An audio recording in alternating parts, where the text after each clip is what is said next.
Questão da CESP de 2022 para a Defensoria Pública Estadual de Rondônia, cargo analista. Ela traz o seguinte: o Big Data, inicialmente caracterizado por 3 Vs, atualmente inclui mais 2. Um dos Vs que caracteriza o Big Data é vulnerabilidade? Não, né? Varonil, nada a ver. Vetor também não. Volátil não. Variedade. Então, só relembrando, os 3 Vs fundamentais são volume, velocidade e variedade. Então você lembra, o Big Data, grande volume de dados, né, o nome já diz, que chegam em tempo muito rápido, então velocidade, e de diversos formatos diferentes, de diversos tipos, variedade.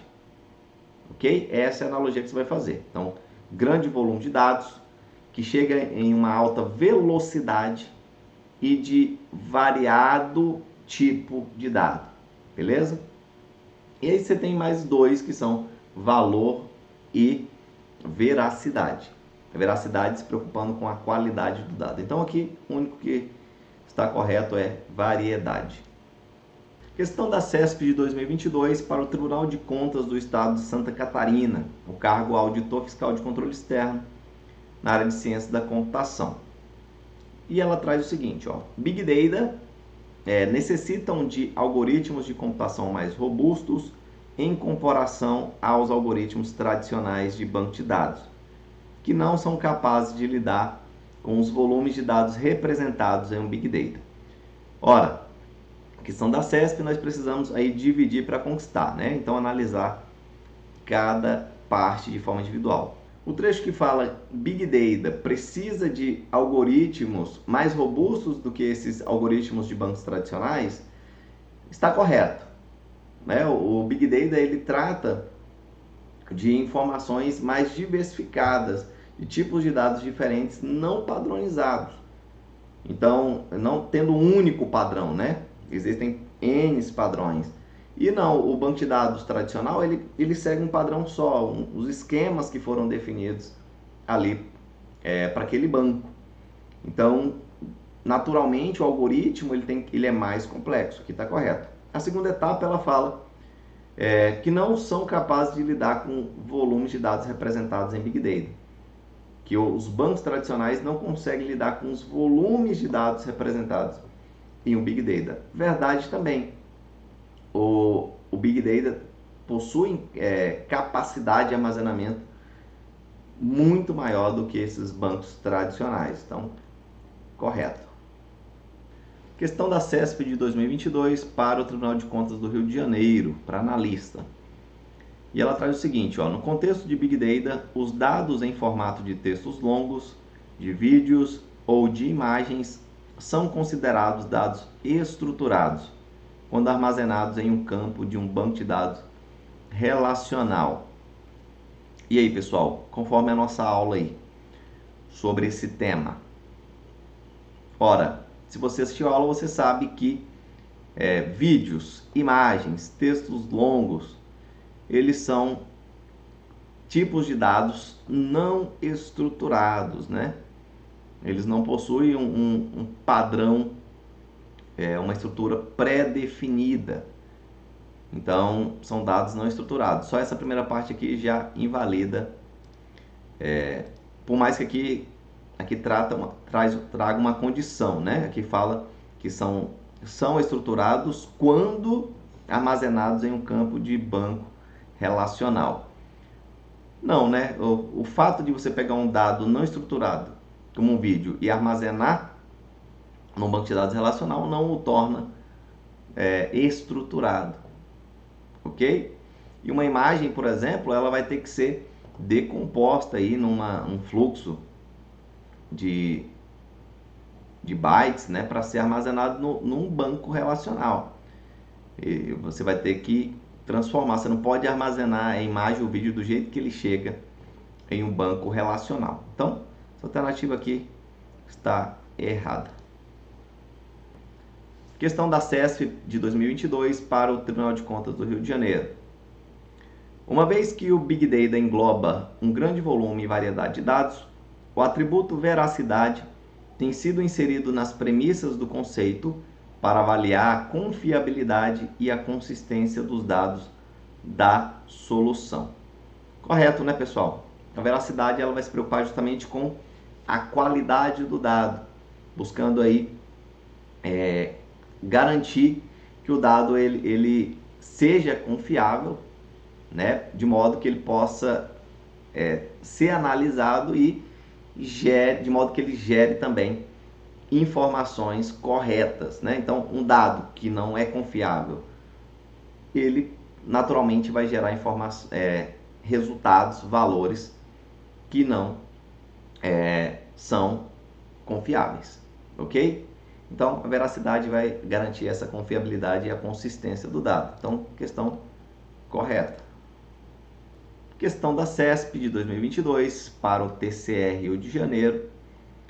As aplicações do Big Data exigem o uso de dados externos à organização para que as análises possam extrair valor dos dados e para viabilizar a percepção do seu significado. Então, a questão aqui é saber, Big Data exige o uso de dados externos? É obrigatório? Externo à organização? Não, né? Você pode fazer um Big Data apenas com dados internos. Então, essa alternativa aqui não está correta. Saibam disso. Então, você pode ter no Big Data dados internos e externos à organização, mas não é obrigatório que você tenha dados externos.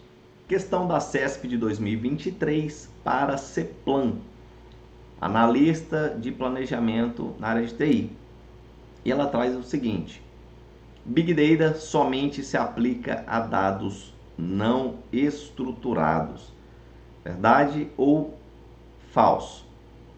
Ora, falso, né, pessoal? Big Data, ele se aplica a dados não estruturados, mas estruturado e semi-estruturados também.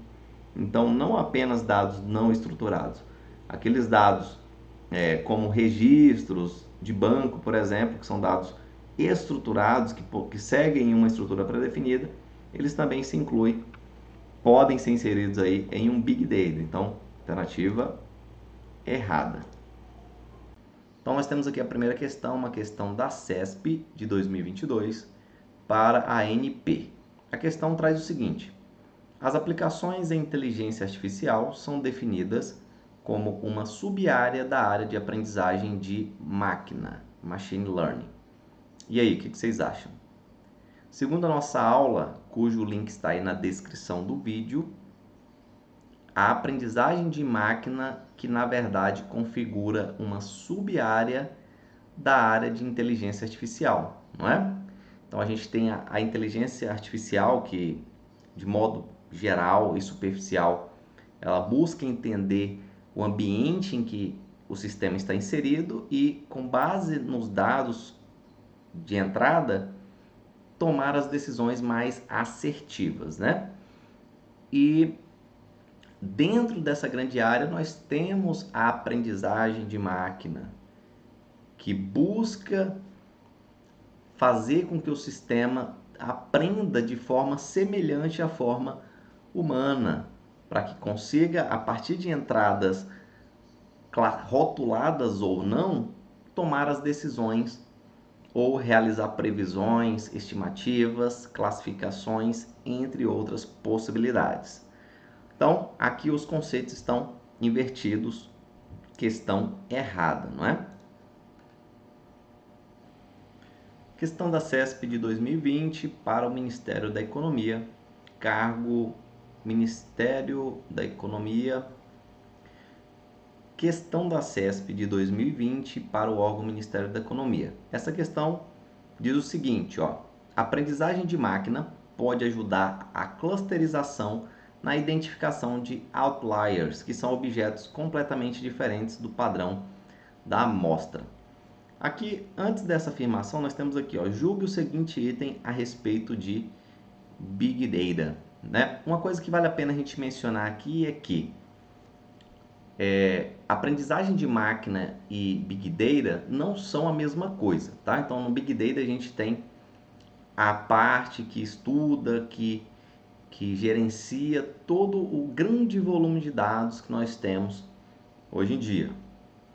E de forma complementar, a inteligência artificial por meio da aprendizagem de máquina e outros métodos, ela obtém informações, insights importantes desse grande volume de dados. Tá? Então são duas coisas que se complementam, mas que não se confundem. E aí a questão quer saber, na aprendizagem de máquina, ela pode ajudar a clusterização na identificação de outliers. Tá?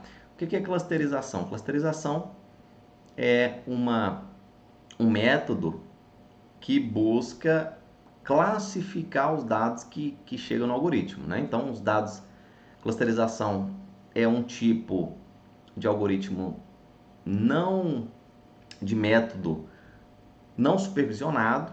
Então, os dados que entram, eles já não vêm rotulados. Legal? O algoritmo vai ter que rotular, e um dos algoritmos que usa clusterização é o K-means, por exemplo. Então, entra os dados e com base nessas informações ele vai ter que descobrir o que é o que, agrupando os dados que entram por características semelhantes. E aí ele está falando que ajuda a clusterização na identificação de outliers. O que são outliers? São acontecimentos, registros fora do padrão. Sabe, se por exemplo você realiza uma série de compras na sua localidade, através do seu cartão de crédito, e de repente aparece uma compra lá em outro país e não deu tempo de você chegar lá. Então, o sistema bancário, por meio de aprendizagem de máquina, pode identificar um outlier, que é justamente isso, um comportamento fora do padrão. Então, essa primeira parte aqui, eu concordo, creio que ela está correta sim. Então, a segunda parte fala que são objetos completamente diferentes do padrão da amostra. Isso mesmo. Então, ao meu ver, essa questão está completamente correta. Vamos ver? Então, primeira questão da CESP de 2019 para o cargo de informática, analista na área de informática, e ela diz o seguinte: React Native utiliza componentes nativos em vez de componentes da web como blocos de construção. Existindo dois tipos de dados que controlam o componente: state, definido pelo pai e fixado durante todo o tempo de vida de um componente, e props, utilizado para os dados que irão mudar. Então vamos lá, questão da CESP. Para a gente dizer que a questão está errada, basta que um pequeno segmento esteja errado. Agora, para dizer que está correta, a gente tem que afirmar que tudo está certo. Então vamos por partes. A primeira parte aqui fala o seguinte: o React Native utiliza componentes nativos, né, ao invés de componentes da web. Sim, é verdade a gente dizer que o React Native ele possui componentes nativos, é o que lá na documentação ele chama de Core Components. Core Components, né, componentes de núcleo, componentes nativos, que são componentes para você inserir imagem, texto, entrada de texto e entre outras coisas. Até aqui tá ok. Agora, esse em vez de componentes web, é porque assim, a gente pode criar componentes customizáveis para o web, né? Para um aplicativo web também. Mas essa primeira parte que está ok. Vamos analisar o restante. Existindo dois tipos de dados que controlam um componente. Bacana. State e props. Então, ó, ele está falando que o state é definido pelo pai e ele não muda, né? Ele fica fixo durante todo o tempo de vida do componente. Porque como a gente viu na aula, né? Componente, o React, ele retorna um elemento, tá? E um componente, ele pode ser reutilizado por outros componentes. Então, quando você vai utilizar um componente, você tem que inserir ele dentro de um outro. Então, esse outro que está chamando esse componente mais interno é o que ele está chamando aqui de pai, tá? É o cara que está chamando aquele componente. E aí ele fala que o state ele é fixado pelo pai. Errado, né? Eles trocaram aqui a definição. O state é para manter o estado interno do componente, é dentro do componente. Então ele não é definido pelo pai, ele é definido por ele mesmo. Então aqui na verdade seria o props. O props que é definido pelo pai e é fixo durante todo o tempo de vida. O props, como a gente estudou, ele traz ali, representa as propriedades, os parâmetros que vêm como entrada para que o componente faça aquilo a que ele se propõe. Bacana? Aí o state que é utilizado para armazenar o estado interno do objeto, do componente, né? Ou seja, ele contém dados que podem mudar. E é justamente para isso, para manter o estado. É um carrinho de compras que teve o seu preço atualizado. Qualquer operação em que você precisa manter o estado interno do componente. Então essa questão está errada, né? Dois conceitos aqui trocados. Essa foi tranquila. Vamos para a próxima. E a questão fala o seguinte: o algoritmo merge sort ordena os elementos de um vetor percorrendo este diversas vezes e, a cada passagem, deslocando até o topo o maior elemento da sequência. Então aqui é uma questão que aborda os algoritmos de ordenação possíveis na estrutura de dados, né? Então nós temos aqui o algoritmo merge sort sendo referenciado.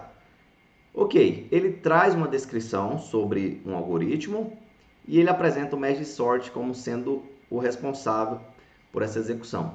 De cara eu já falo para vocês que a descrição prevista nessa questão diz respeito ao algoritmo bubble sort, que é a ordenação em bolha, numa tradução livre, algo nesse sentido. Então, o bubble sort que tem essa característica de percorrer o vetor diversas vezes e a cada passagem ele vai jogando o maior elemento para o que ele chama aqui de topo, né? Para o topo, para o final da estrutura, tá ok? Então ele percorre e ele vai vendo qual que é o maior elemento e jogando para o final. Então, essa é uma característica do bubble sort, tá? O merge sort, ele é diferente. Imagine, sei lá, 4 números iniciais. Então, o que acontece é o seguinte, esses números, eles são mesclados aos poucos. Então, primeiramente, a gente pega esses dois números aqui, faz a mesclagem, o número 1 e o 2, né? Em termos de posição, não sei quais são os valores. Então, é feita a mesclagem desses dois números e o resultado já aparece ordenado. Então, imagine que eu tenha na posição 1 o número 3 e na posição 2 eu tenha o número 1. No resultado do merge, da mesclagem desses dois valores, eles já vão aparecer ordenados, 1 e 3.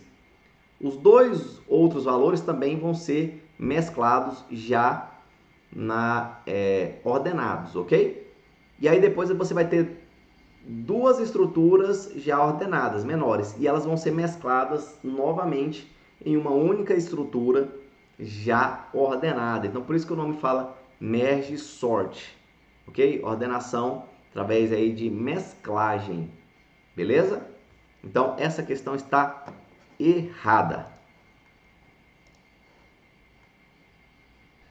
Mais uma questão de 2023 da Banca CESP, para o cargo de analista de planejamento e orçamento na área de TI.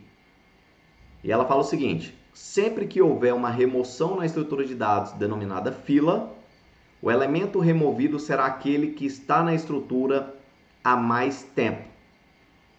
Primeiramente, para a gente saber se essa questão está errada, basta que um pequeno fragmento esteja errado. Por outro lado, para dizer que essa questão está certa, a gente tem que afirmar que cada trechinho desse enunciado está correto. Então, você tem que saber, você tem que garantir que tudo está correto, que está sendo afirmado aí. Então, vamos analisar os fragmentos. Primeiro fragmento. Ele está falando aqui da estrutura de dados fila. Imagine uma fila do banco, por exemplo. E aí ele fala, quando ocorre uma remoção numa fila, o elemento que é removido é aquele que está há mais tempo na estrutura. Ou seja, numa fila, quem é atendido, né? Ou seja, a próxima pessoa que vai sair da fila, ou seja, porque ela vai ser atendida na fila do banco, é a pessoa que está há mais tempo na fila? Sim, né? a fila tem essa característica, a gente vai chegando e a pessoa que chegou por último, ela vai ser a última a ser atendida, né, naquele dado momento. E a pessoa que está ali a próxima a ser atendida, que está no comecinho da fila, em termos de mais próximo do atendente, ela é a que estava mais tempo ali. Ou seja, quando um elemento for removido da fila, esse elemento é justamente aquele que estava mais tempo esperando, por isso que ele já está lá na frente, tá? Essa é uma questão de estrutura de dados, mas a gente pode trazer aí exemplificando como se fosse uma fila de banco, uma fila de qualquer outra coisa, legal? Então a questão está correta. Vamos lá, mais uma questão de 2022 da Banca CESP para o cargo de analista de desenvolvimento de sistemas no BNB. Barulhinho de chuva aqui. E a questão diz o seguinte: os elementos de uma fila poderão ser retirados somente na ordem inversa em que foram inseridos, ou seja, respeitando-se o conceito last in, first out. Last in, ou seja, o último a entrar é o primeiro a sair, first out. Ok, fila, legal, né? Então fila, imagine aí a fila do banco, a fila de atendimento. A primeira pessoa que chega é a primeira pessoa que sai, correto? Então aqui está falando, ó, conceito last in, ou seja, o último a entrar, primeiro a sair. Então vamos lá, a fila tem essa característica de o último que chegou é o primeiro a ser atendido? Não, né, pessoal? Aqui a gente já consegue visualizar o erro. Né? A fila ela tem a característica de last in, last out. Ou seja, o último que chegou é o último a sair. Ok? Essa característica last in, first out é a característica da pilha, de uma pilha de dados, né? Porque aí, imagine uma pilha, você colocando uma pilha de pratos um sobre o outro. O último prato colocado, se você for tirar um prato, vai ser o primeiro a sair.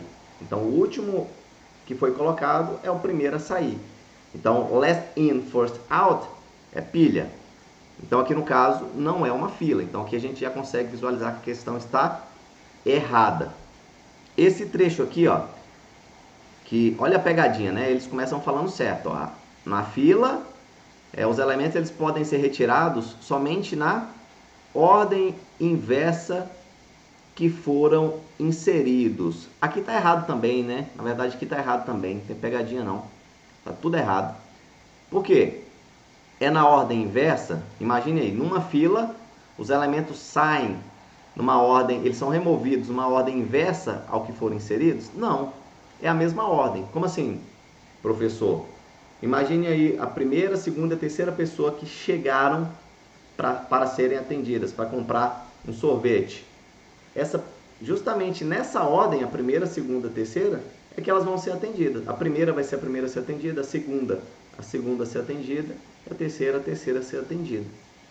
Então, isso está errado, né? Na fila, os elementos são retirados na mesma ordem em que são inseridos. Então, essa questão está totalmente errada. Mais uma questão de 2022 da CESP para a Defensoria Pública de Rondônia, analista programação. Diz o seguinte: se os elementos x, y, w e z nessa ordem forem colocados em uma pilha e excluídos um de cada vez, eles serão removidos na ordem. Então vamos lá, o primeiro é o x, né? Vou colocar aqui na vertical, pra vocês visualizarem melhor. Então o x, o primeiro, y, w, z. O z é o último, numa pilha, né? Então imagina como se fossem pratos. E aí eles serão removidos em qual ordem? Na ordem contrária em que eles foram inseridos, né? Então vai ser primeiro o z, depois o w, depois o y, depois o x. Z, W, Y, X. É a primeira aqui, ó. Ah, não, perdão. É aqui. A D. Z, aqui, pessoal, na C, tá? ZWYX, ok? A pilha, a inserção é feita num sentido e a remoção é feita na ordem contrária, legal? Então, XYWZ vai sair como ZWYX. Então vamos lá, pessoal, nossa primeira questão aqui da banca CESP de 2022 para a Defensoria Pública do Estado de Rondônia. Cargo era analista focada em programação. Então vamos nessa. Aqui diz o seguinte, ó. No contexto das metodologias ágeis, o conceito de refatoração compreende, e aí nós temos aqui 5 alternativas para você escolher qual é a correta. Beleza, vamos só relembrar aí do conceito de refatoração. Nós tivemos aí as aulas de XP e Scrum, que estão disponíveis no canal. E a gente aprendeu que a parte de refatoração é uma das práticas do XP, não é isso? O que visa a refatoração? O foco da refatoração é melhorar o código. Então a gente sabe que o XP, por exemplo, ele preza por um design simples, um padrão simples. Então, quando você tem uma demanda, você tem que implementar aquela demanda da forma mais objetiva e simplificada possível. Mas não quer dizer simplificada no sentido de fazer de qualquer jeito, mas no sentido de não precisar implementar recursos que ainda não foram solicitados ou sofisticados demais de forma desnecessária. Sabe aquele tipo de expressão do tipo usar uma bazuca para matar uma formiga? Então algo desse tipo. Então coisa que o cara poderia resolver de forma mais simples, o cara às vezes faz uma coisa muito rebuscada, né? E aí, ou seja, fazer simples, tá? E aí naturalmente surgem melhorias que precisam ser implementadas. E onde que são feitas, quando que são feitas essas melhorias? Através da refatoração. Então, pego um código que já foi implementado e eu vou refatorar ele, né? Uma funcionalidade, alguma coisa assim, um incremento. Eu vou refatorar de modo a melhorar algum ponto ali. Pode melhorar o que, professor? Pode melhorar qualquer coisa. Melhorar a usabilidade, melhorar o desempenho, melhorar a segurança. Então, isso vai acontecer através da refatoração. Então, vamos lá. Alternativa A. Então, a refatoração compreende a renomeação de atributos e métodos para implementar melhorias no software. Ok, aqui a gente tem melhorias, né? Ou seja, a gente sabe que é para implementar melhorias, a refatoração.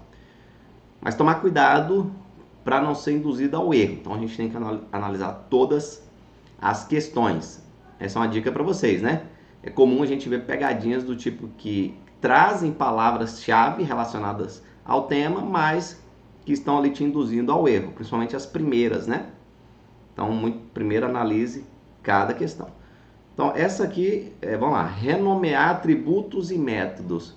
Só o fato de renomear significa alterar o nome, né? Isso aí que a gente tem que analisar com cuidado. Mas poderia ser renomear num sentido mais amplo, de não só mudar o nome, mas de mudar a assinatura, talvez. Então, mas vamos deixar em stand-by.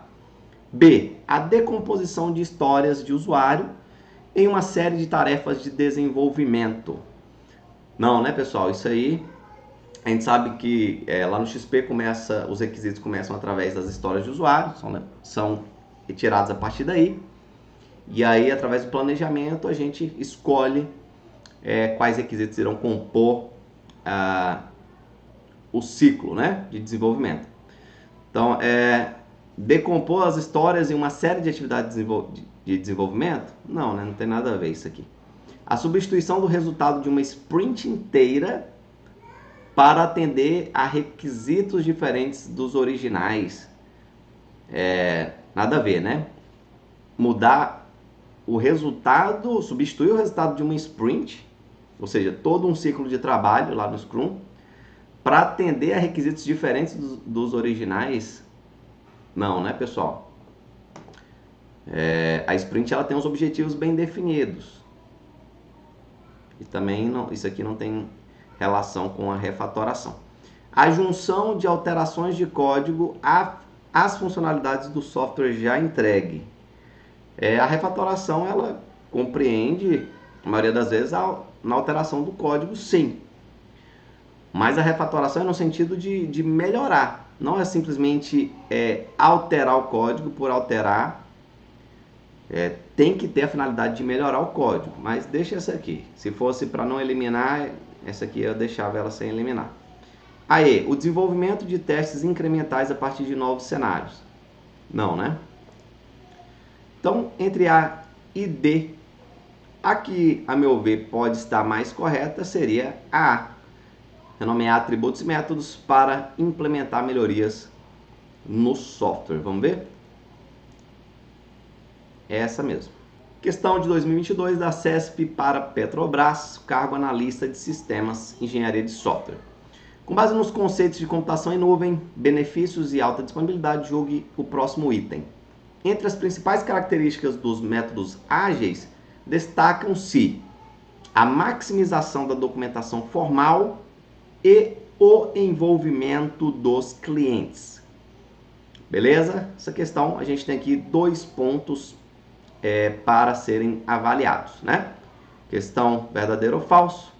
Você vai fragmentar aí em partes, vai dividir aí as orações ou as frases e analisar cada um de forma individual. Se tiver um ponto errado, a questão toda está falso. Está errada, né? É o mais fácil da gente apontar quando a questão está falsa. Errada. Agora, quando a questão está correta, para dizer isso a gente tem que avaliar cada ponto e dizer que está tudo ok. Então vamos lá, 2 pontos aqui.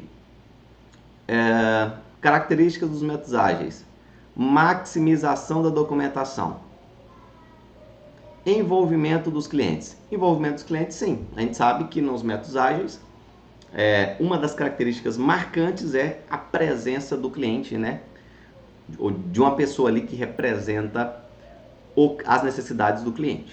Isso aí tá ok. Agora, maximizar a documentação.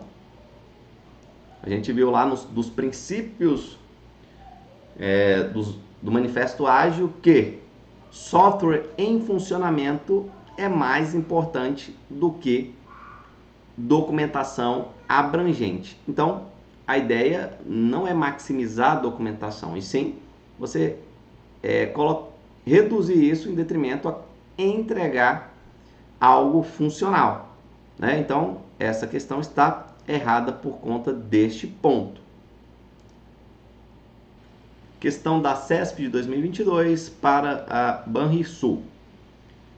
E ela traz o seguinte, acerca das metodologias ágeis. A filosofia da modelagem ágil não admite decisões que levem um projeto à sua rejeição e sua refatoração, pois os profissionais de tecnologia não possuem todas as respostas e outros stakeholders envolvidos no negócio devem ser respeitados e integrados ao processo. Legal, então a gente tem aqui uma afirmação, né? E o porquê disso. Então a gente tem que avaliar cada coisa de forma separada e ver se de fato tem relação, se isso aqui justifica o que se afirma no começo, né? Então vamos lá. Aqui primeiro começa falando que a modelagem ágil ela não admite decisões que levem o projeto à sua rejeição. Um projeto não pode ser rejeitado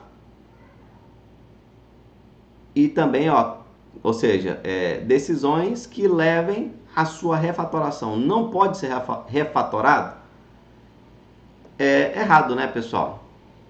Um projeto ele pode sim ser refatorado e deve, aos poucos, né, através de incrementos, de melhorias nos incrementos, Então, a refatoração é uma das previsões, sim.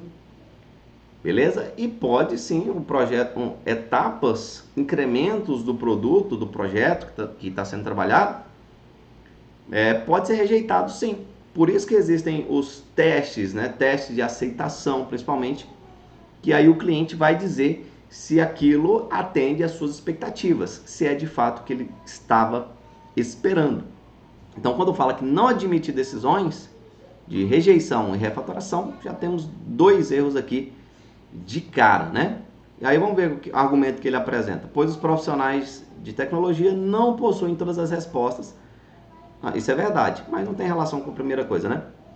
E outros stakeholders, para quem não sabe, são os interessados no negócio, né? Os afetados, envolvidos e que possuem interesses nesse negócio. Então, os outros stakeholders no negócio devem ser respeitados e integrados ao processo. Isso sim, mas isso não impede a sua rejeição e a sua refatoração. Questão totalmente errada, praticamente, né? Questão da Banrisul da CESP de 2022 para desenvolvimento de sistemas. Então vamos lá. Ela traz aqui um conceito de Scrum, né? Que começa aqui falando sobre Sprint. Então vamos lá. Sprint é uma lista de requisitos organizados por funcionalidades priorizadas, cujos itens podem ser adicionados a qualquer momento, exceto durante a sua execução, que possui duração de 1 mês ou menos. Então vamos lá analisar essa questão, pessoal. Primeira coisa, Sprint. O que é o Sprint? Lá no Scrum a gente viu que é o ciclo de trabalho, né? Então aquele prazo de trabalho que sim, a documentação lá prevê 1 mês ou menos, não que isso não possa ser adaptado, né, na prática, mas é uma previsão, uma estimativa. Então, durante esse prazo vai ser realizado o trabalho que foi definido no planejamento para aquele ciclo. Então, no final, validando-se o trabalho feito, você tem a entrega de um incremento funcional. Tudo começa com, a gente tem lá o backlog do produto, né? O Product Backlog, com a descrição geral dos itens que devem ser entregues. Beleza, aí no planejamento, depois de estimados os pontos, são selecionados aqueles mais prioritários, aquelas funcionalidades mais importantes. Então, o time Scrum se compromete a desenvolver aquelas funcionalidades. E aí, na verdade, o time de desenvolvimento que vai desenvolver, né? Mas o Scrum Master ali auxiliando. Então, ele se compromete a entregar aquela lista de funcionalidades durante aquela sprint. Bacana. Aí aqui tem uma inversão de conceitos, né? Que fala que sprint é uma lista de requisitos organizados por funcionalidades priorizadas. Esse conceito é o de backlog da sprint, sprint backlog. Beleza, pessoal? Então aqui tem um equívoco, um erro, tentando confundir, né? Dependendo aí do seu grau de atenção ou de nervosismo na prova, você vai cair nessa aqui. Você já caiu numa dessa? Fala aí pra nós, comente aí. Então, só por isso aqui, a questão já está errada. Ok, mas tem alguns itens que são importantes a gente comentar e alertar vocês. Aí aqui fala cujos itens, então os itens vamos considerar o backlog da sprint. Os itens do backlog da sprint podem ser adicionados a qualquer momento. E aí? Depois que... e aqui traz um adendo, né? Exceto durante a sua execução.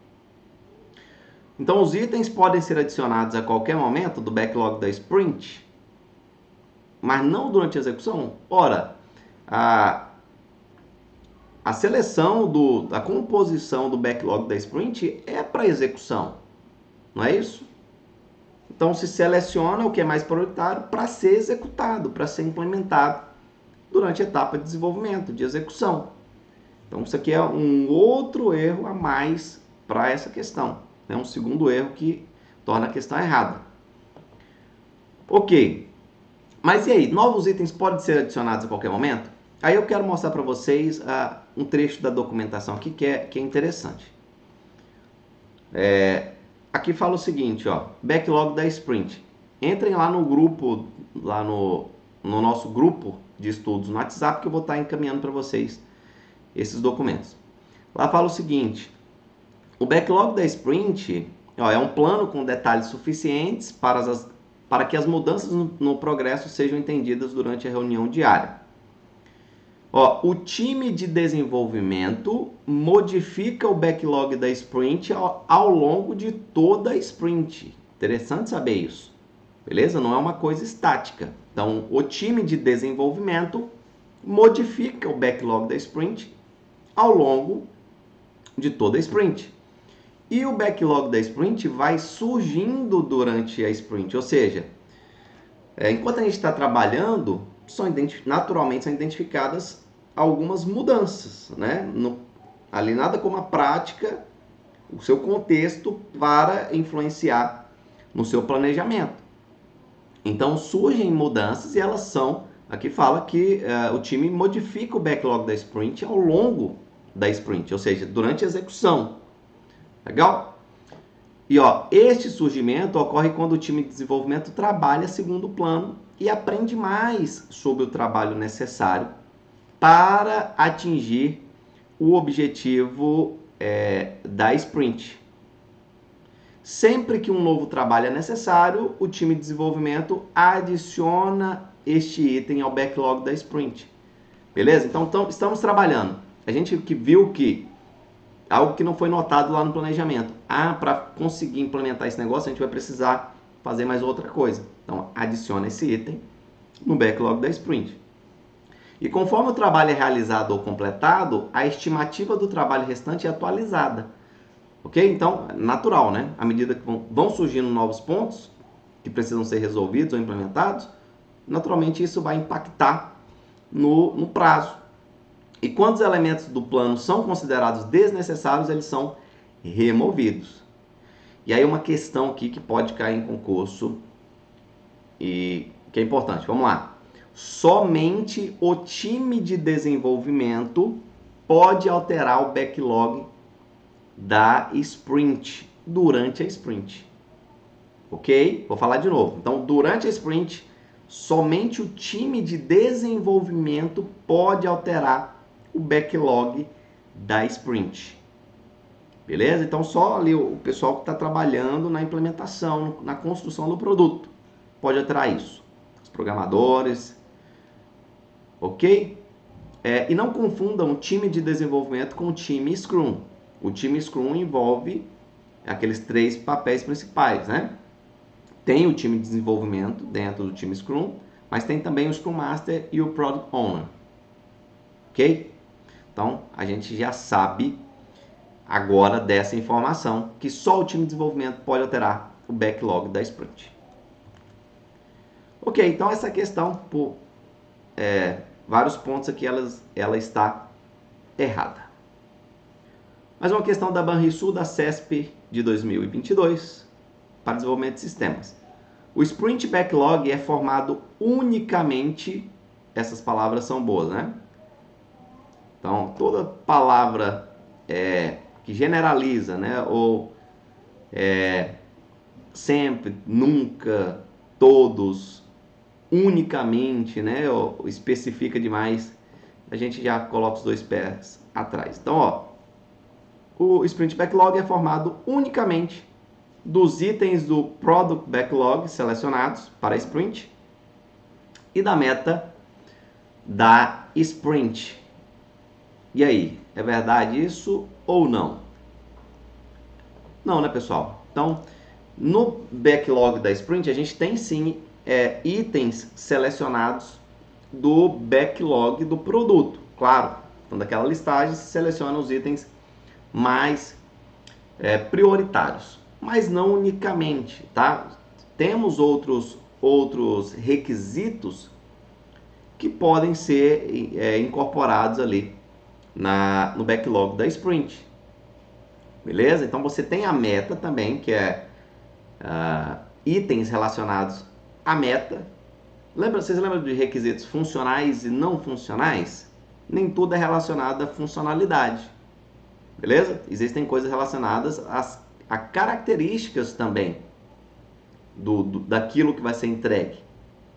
Temos de desempenho, de qualidade, de disponibilidade, de usabilidade, de adequação às normas, beleza? Então, dos requisitos não funcionais que eu estou falando. E aí, o que está faltando aqui? Também existem itens relacionados a isso, do que eu acabei de falar, que seriam o como, né? Então, relacionado a características daquilo que vai ser entregue. Se a gente olhar lá na documentação de novo, ela fala o seguinte, ó, que o backlog da sprint é um conjunto de itens do backlog do produto, ok? Juntamente com o plano para entregar o incremento e atingir o objetivo. Então, você tem a meta, mas tem também o plano de ação, o como você vai fazer, beleza? Então, o que você vai entregar, os itens do backlog do produto, para quê, qual o objetivo, qual a meta e como que você vai entregar isso, qual que é o plano de ação, quais são as características envolvidas nos itens a serem entregues. Legal? Então essa questão, pelo unicamente, a gente já consegue avaliar que ela possivelmente vai estar errada. Questão da Petrobras, da CESP de 2022 e para o cargo de analista de sistemas em engenharia de software. Fala o seguinte: no Scrum, todo o trabalho necessário para atingir a meta do produto está embutido nas sprints, inclusive as daily scrums e as sprint retrospective, né? Retrospectiva da sprint. Então vamos analisar o primeiro trecho. No Scrum, todo o trabalho necessário para atingir a meta do produto está embutido nas sprints. Verdade ou falso? Verdade, ok? Então tudo que você precisa, todo o trabalho que precisa ser realizado para se alcançar o objetivo da sprint. E lembrem-se, tá, pessoal, que não necessariamente o Scrum é para desenvolvimento de software, ok? Lembrem-se que o Scrum, a gente aprendeu isso na aula, é para gerenciamento de projetos complexos. Ou seja, podem haver projetos que não têm relação com a entrega de um produto de software. Show! Todo o trabalho está embutido nas sprints? Sim. Então, o que você precisa... o que a gente tem nas sprints? Você tem um planejamento da sprint, você tem as reuniões diárias que servem para alinhar o trabalho que está sendo desenvolvido e corrigir distorções do objetivo, né? A pessoa está saindo do foco, você traz de volta, um vai ajudando o outro, vai tirando impedimentos e aí vai. No final da sprint você tem a revisão da sprint, do trabalho que foi feito, da validação dos testes de aceitação para saber se é aquilo mesmo. E depois a retrospectiva da sprint, que é aprender com o trabalho que foi feito e melhorando ali a sua operação para a próxima sprint. Então, verdade, isso aqui está correto. E aí fala, né? Inclusive, ou seja, além de alguma outra coisa, também as reuniões diárias e a retrospectiva da sprint. Sim, né? E aí, dependendo da palavra que ele utilizasse aqui, apenas nas daily scrums e sprint retrospective, aí sim, né? A gente poderia estar errada. Mas aqui, incluindo reuniões diárias e retrospectivas, sim, também estão embutidas na sprint. Questão da Petrobras, também da CESP de 2022, para analista de sistemas. Fala o seguinte: o Scrum Master tem a responsabilidade de avaliar, após cada sprint, a necessidade de mudar algo no rumo do projeto ou reorganizar as prioridades para as próximas sprints. Quais são as atribuições do Scrum Master? A gente tem várias, né? Mas basicamente o Scrum Master é o cara que é mestre do Scrum. Então ele tem a responsabilidade de garantir que o time de desenvolvimento, ou o time Scrum como um todo, eles utilizem o Scrum da forma correta, né, capacitando, orientando. Tem a função também de remover impedimentos, então toda barreira que atrapalha o prosseguimento do trabalho, ele tem a função de auxiliar nisso, na resolução dessa barreira, na remoção dessa barreira para que o trabalho, a meta possa ser atingida, ok? E aí vamos lá, aqui fala que o Scrum Master ele tem a responsabilidade de, depois da sprint, verificar se tem ali a necessidade de mudar o rumo do projeto e reorganizar as prioridades para as próximas sprints. Quem que muda, quem que define as prioridades? O Product Owner, né, pessoal? É o dono do produto que é responsável pelo backlog do produto, daquilo que precisa ser entregue, não o Scrum Master. Então, quem define o que é prioritário ou não é o cliente, é o dono do produto, tá? Não o cliente não estou falando do usuário, né? O cliente é a pessoa que contratou, a instituição, o órgão que contratou o trabalho, que precisa do resultado daquele trabalho, beleza? Então, essa atribuição de definir prioridade ou alterações no rumo é do Product Owner. Não que o Scrum Master não possa dar orientações ou sua opinião acerca disso para o Product Owner, mas quem tem a responsabilidade, quem decide isso é o PO. Então, questão errada. Questão do Tribunal de Contas do Estado do Rio de Janeiro, da CESP, de 2022, para o cargo de analista de controle externo. Uma questão de XP. E ela fala o seguinte: uma das práticas da XP é a integração contínua que visa aperfeiçoar o projeto de codificação do sistema de software, tal que a estrutura interna se aprimora sem que seu comportamento se altere. Então, integração contínua é uma das práticas do XP? Sim, correto. Agora vamos avaliar outra parte. Essa prática, integração contínua, ela visa aperfeiçoar o projeto de codificação do sistema, de modo que a parte externa do sistema continue funcionando, não altere o seu comportamento, mas a parte interna seja melhorada, a estrutura interna.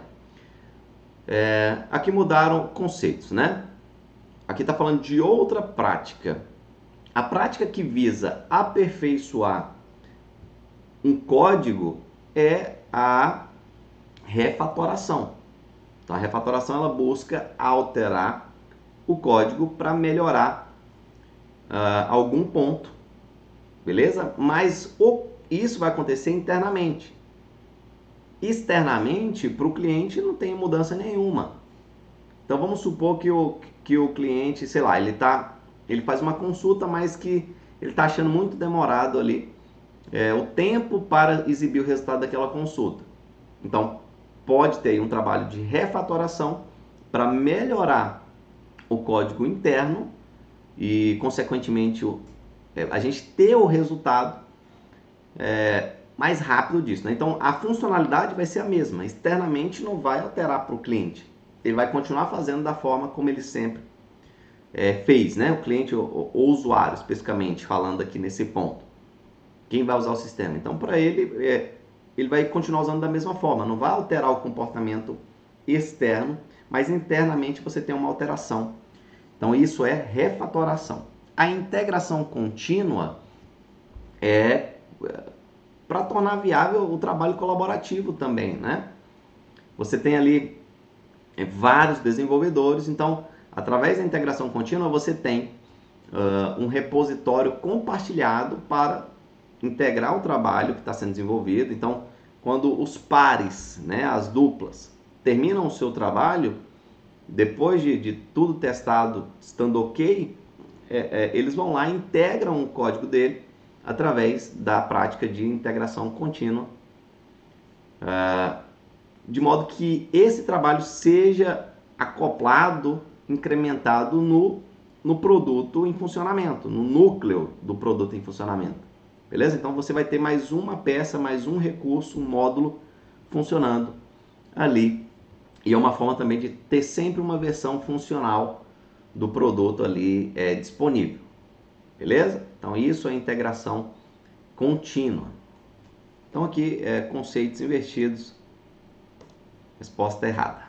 Questão também do Tribunal de Contas do Rio de Janeiro para analista de controle externo. Ela fala o seguinte: na XP, as histórias dos usuários, casos de uso, a gente sabe que são casos de uso simplificados, né? Então, as histórias de usuários devem descrever os detalhes dos requisitos da solução, tais como a tecnologia a ser utilizada e a modelagem do banco de dados. Isso irá permitir planejar melhor a interface do usuário no Release Planning e, consequentemente, o desenvolvimento da solução. Ok, vamos analisar, mas a gente já consegue identificar aqui alguns pontos, mais de pontos que estão que não fazem muito sentido, né?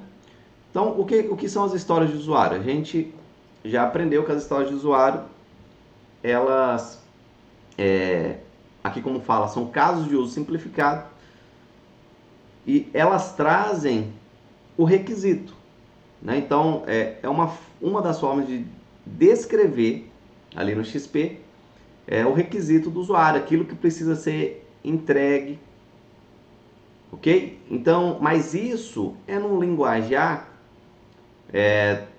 mais superficial, ok? Mais simplificado. Casos de uso, então se a gente for lá na OML, a gente tem os diagramas de casos de uso. Eles são diagramas mais alto nível. Beleza? Então você tem lá os atores e o que o ator faz, né? Não, então o administrador vai poder cadastrar alguma coisa, deletar alguma outra coisa, vai ter essa função, aquela função, permitir acesso e aí vai. E aí, quando a gente estuda XP, a gente vê lá que eles muitas vezes falam da história de usuário como um caso de uso simplificado, ou seja, ainda mais simples. Podem ser ali cartões com uma descrição daquilo de uma funcionalidade ou de algo que um ator pode fazer. Então, você não tem detalhes, então não descreve detalhes de requisitos da solução, muito menos a tecnologia. Veja lá se o usuário que está falando, o cliente, né? Ele está falando do que ele precisa, né? Eu preciso de que tenha essa função, aquela outra e tal. E ele não vai escolher, é ele que vai escolher a tecnologia, né? Ou, quer dizer, às vezes o cliente pode sim priorizar, né? Não, a gente quer uma solução em tal linguagem, mas quem vai definir detalhes técnicos é a equipe, o time, a equipe de desenvolvimento. Então, não vai trazer detalhes da tecnologia utilizada, o como vai fazer, o web service, o padrão, não, né? E também isso, muito menos trazer detalhes de modelagem de banco de dados. E aí vamos lá, e isso vai permitir planejar melhor a interface do usuário. Na Release Planning, no planejamento do release, também não faz muito sentido, né? E, consequentemente, o desenvolvimento da solução. Então, pessoal, detalhes, a história de usuário, ela não é rica em detalhes, beleza? Então, alternativa errada. Se a gente avaliar melhor esse ponto aqui, a gente pode até falar que uma história de usuário vai nos permitir planejar melhor a interface do usuário. Sim, né? Dependendo da descrição ali do cliente, de um requisito, ele pode ali descrever o comportamento que ele deseja e a gente já idealizar como dispor aquela função, né? Através de quais elementos visuais. Pode sim auxiliar nisso. Mas, no geral, questão errada pelos pontos que a gente falou.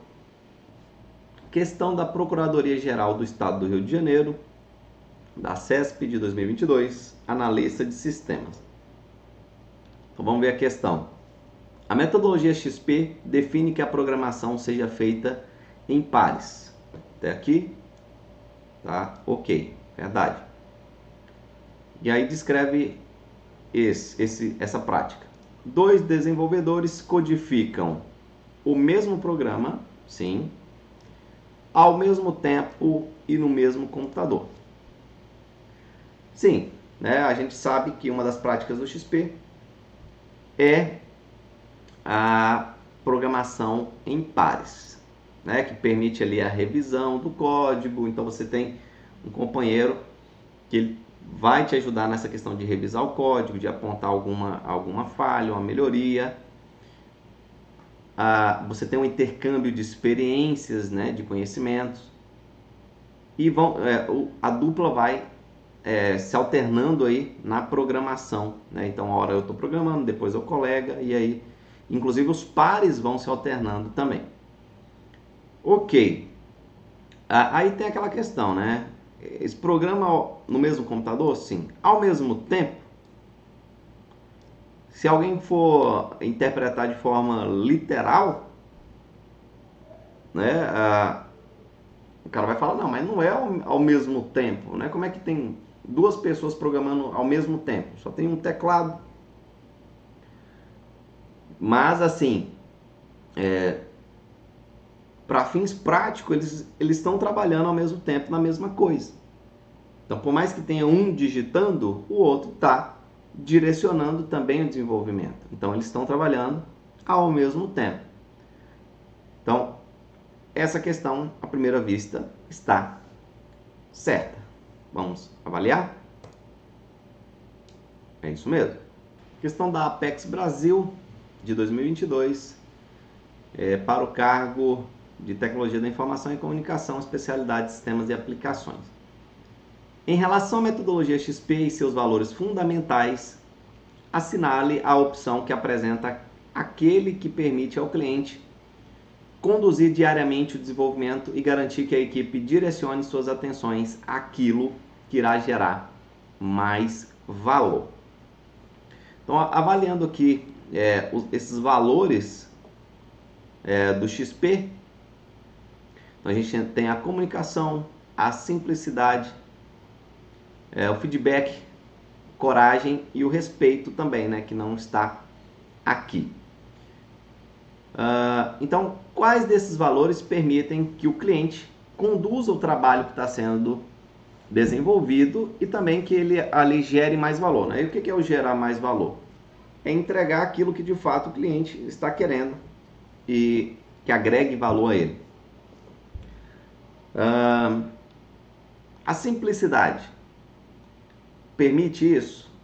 Não, né? Não é o foco da simplicidade. O foco da simplicidade é evitar a elaboração de um trabalho que ainda não foi solicitado, antecipar demandas de trabalho, né? Então é fazer a demanda, cumprir o objetivo da forma mais simples e objetiva possível. E aí aos poucos você pode ir melhorando também. Mas, então simplicidade não é o foco disso. Coragem também não. E aí a gente pode ficar aqui na dúvida entre essas duas, né? Comunicação e feedback. A comunicação, a gente tem várias práticas no XP que permitem, que proporcionam a comunicação, né? A troca de ideias, o alinhamento e tudo mais. Mas, e o feedback? O feedback também é uma das formas através da qual o cliente ele pode conduzir ali o trabalho às suas necessidades, né? Então, através de testes, através de retornos que ele vai dando acerca da demanda de trabalho.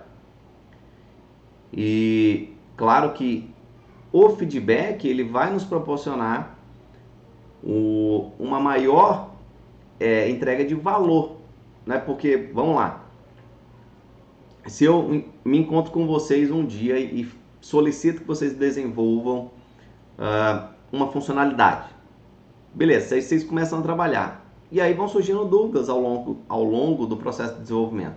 E aí vocês vão me ver de novo só daqui 2 meses.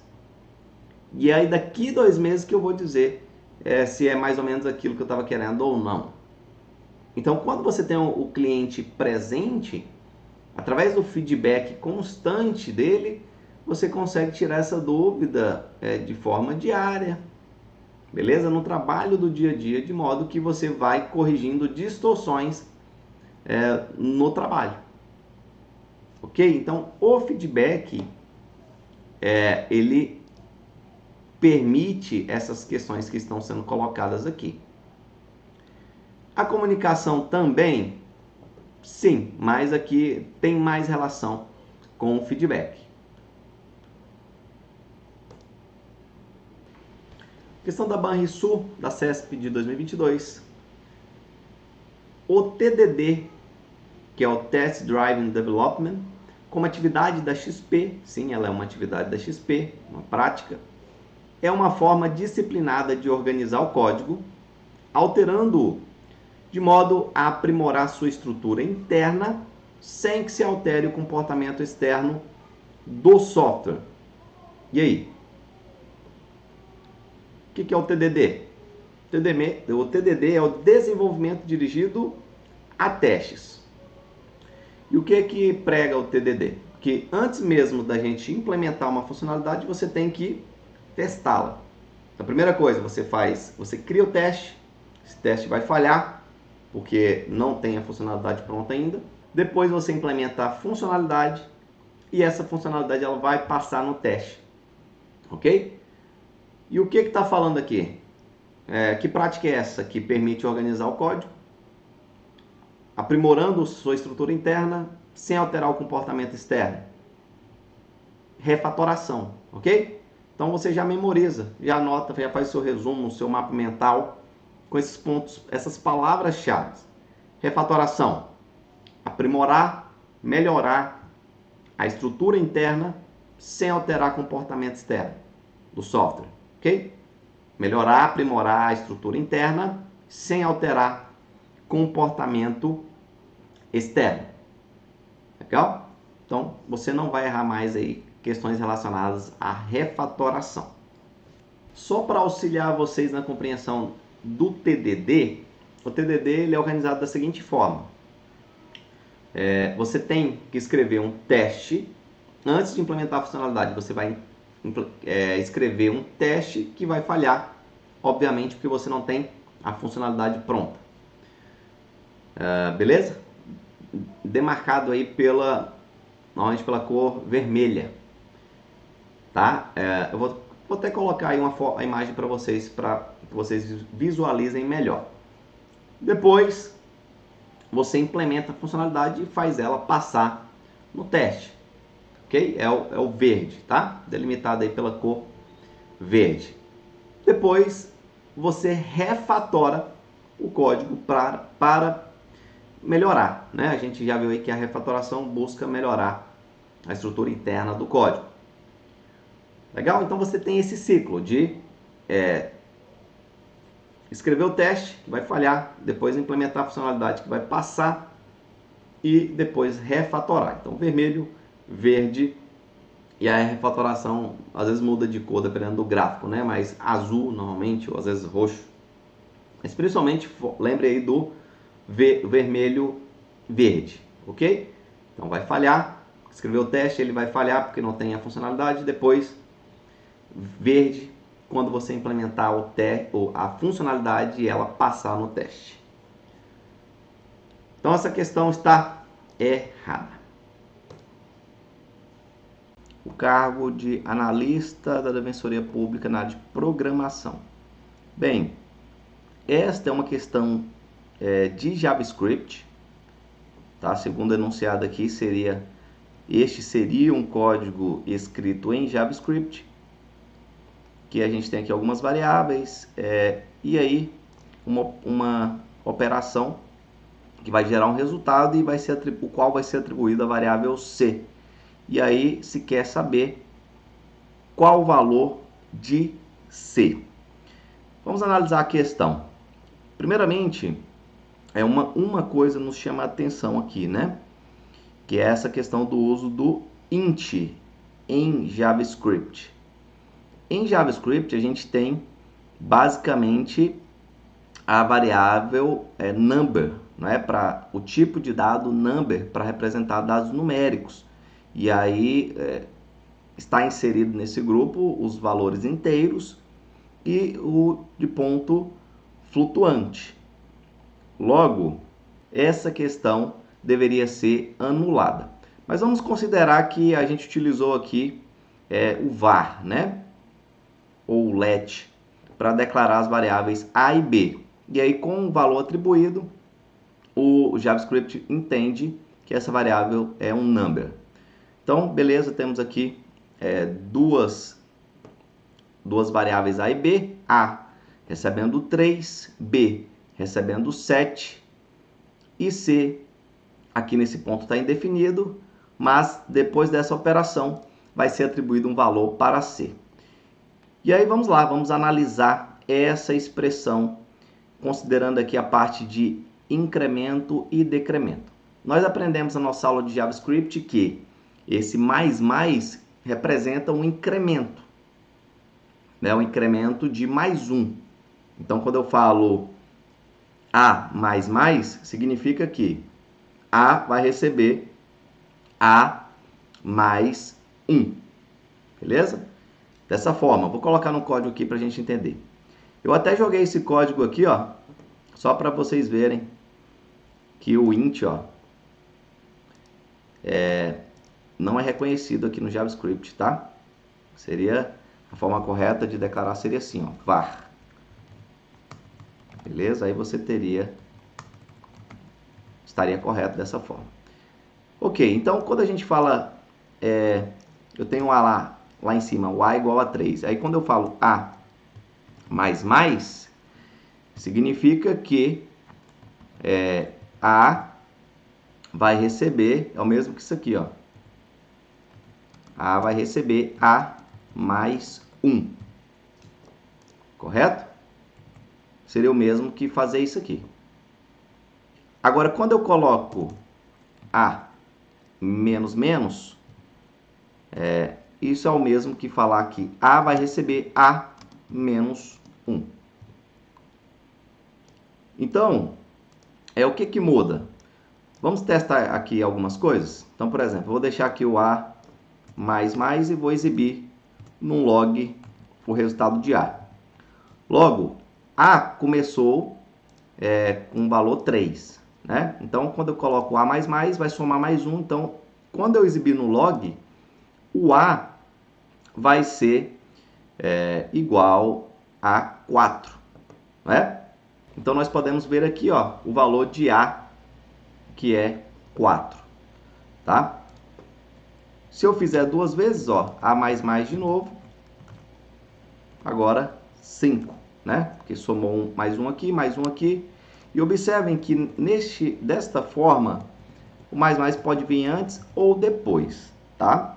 Que ele vai continuar sendo 5 lá no momento em que ele é chamado, tá? Essa questão do mais antes e depois, do incremento antes e depois, vai influenciar aqui, ó, na hora de realizar uma operação ou de fazer alguma coisa com essa variável. Então, por exemplo, se eu fizer aqui, ó, mais antes, o que eu estou falando? Vamos lá. Aqui nesse ponto, o A é igual a 4, né? Porque ele incrementou mais 1. Quando eu for exibir o valor de A no log, antes de imprimir o valor de A, eu estou incrementando mais 1 de novo. Então, agora como o incremento vem antes, então esse incremento vai ser imediato, antes de realizar a operação com A. Então, vai incrementar mais 1. E aqui o A vai ser igual a 5 antes da impressão. Quer ver? Ó? Atualizei 5. Beleza? Agora, se eu colocar o incremento depois, ele primeiro vai imprimir o valor de A no log e depois vai realizar o incremento. Ok? Então, o valor de A impresso vai ser 4. Olha aí. 4. Ok? Mas aqui, depois do log, depois do log, então, por exemplo, se eu colocar A vai receber A mais 2, e eu for exibir o log de novo,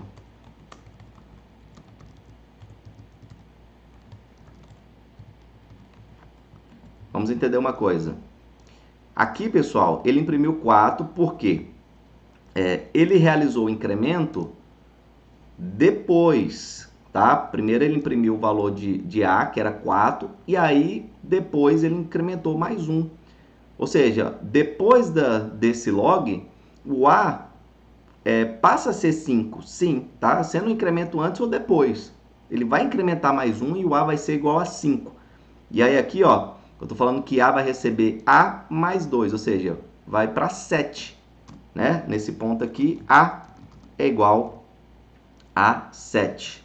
E aí ele vai imprimir o valor de A, que é 7. Ou seja, é para aparecer no log lá agora dois valores, 4 e 7. Olha, 4 e 7. Entendido? Se eu colocar o mais menos de novo, ele vai incrementar antes de imprimir no log. Então, vai imprimir 5 e 7. Então, sabendo isso, você mata essa questão tranquilamente. Então, vamos analisar. C vai receber mais A, ou seja, o A é 3. Ele incrementa mais 1, ou seja, A passa a ser 4. E observem que eu tenho uma soma, ou seja, eu quero somar isso mais isso. Tá? Então, do lado esquerdo da soma, eu vou ter o valor 4. Por quê? Ele vai incrementar mais 1. O mais está menos. Se o mais tivesse, o incremento tivesse depois do A, aí o valor de A aqui para a soma seria 3. Depois que ele ia incrementar mais 1, passando a ser 4. Mas aqui, como vem antes, desse lado, a gente tem um valor 4. Do lado direito da soma, vamos lá, temos aqui uma multiplicação. Bem, aí nós temos um decremento de A, ou seja, menos 1.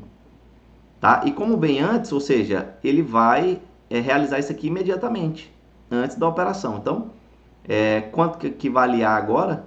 Depois do incremento, A passa a ser 4, tá? Observem isso, ele não vai pegar o valor declarado lá em cima, não. Aqui, nesse ponto, e ele vai executar da esquerda para a direita, à medida que aparece, aqui o A passa a ser 4. Então, 4 menos 1, 3. Então, aqui eu tenho 3 vezes B mais mais. Olha aí, incremento de B. Só que o mais está depois. Então, ele não vai incrementar para 8 aqui. Vai incrementar, perdão, mas depois, tá?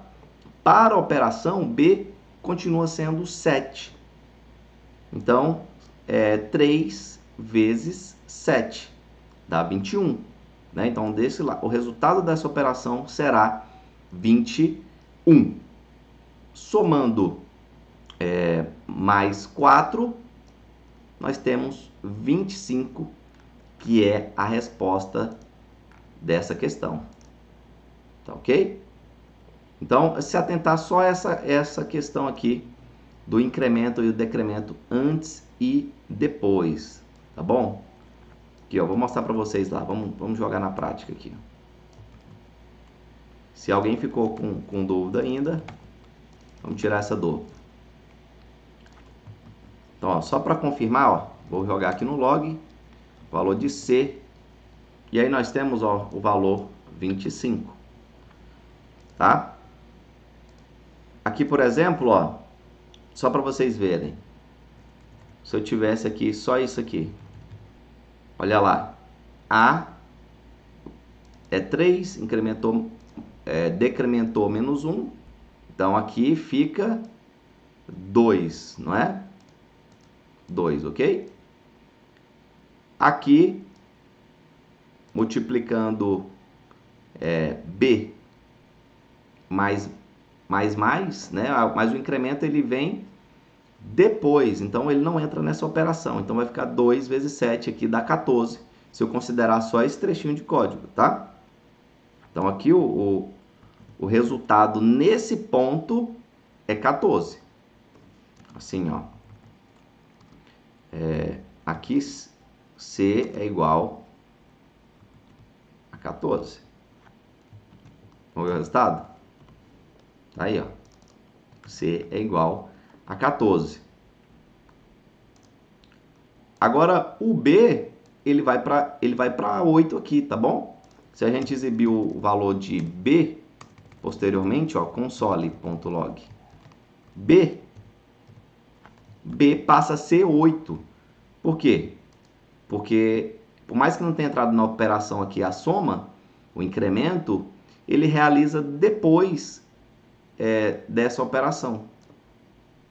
Então, o B ganhou mais 1, passando a ser 8. Olha aí, ó, 14 e 8.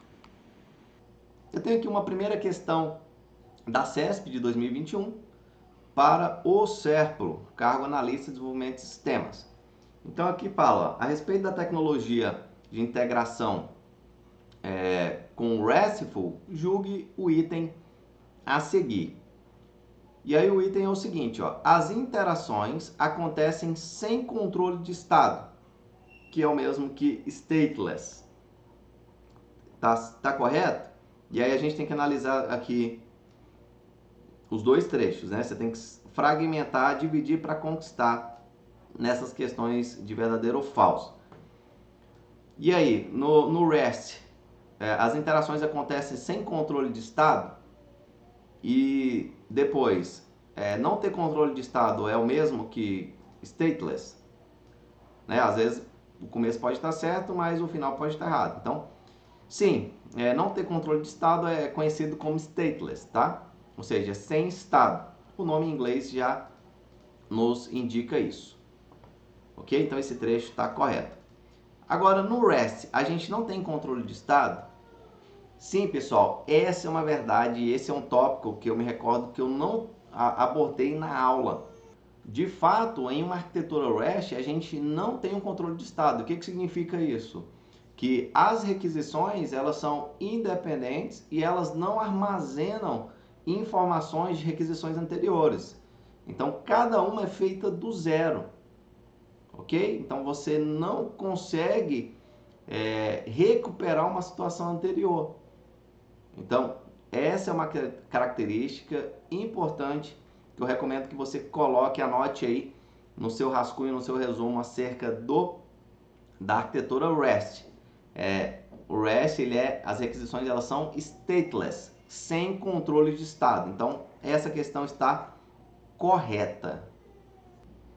Questão da CESP de 2021 para a Procuradoria-Geral do Distrito Federal, Analista de Desenvolvimento.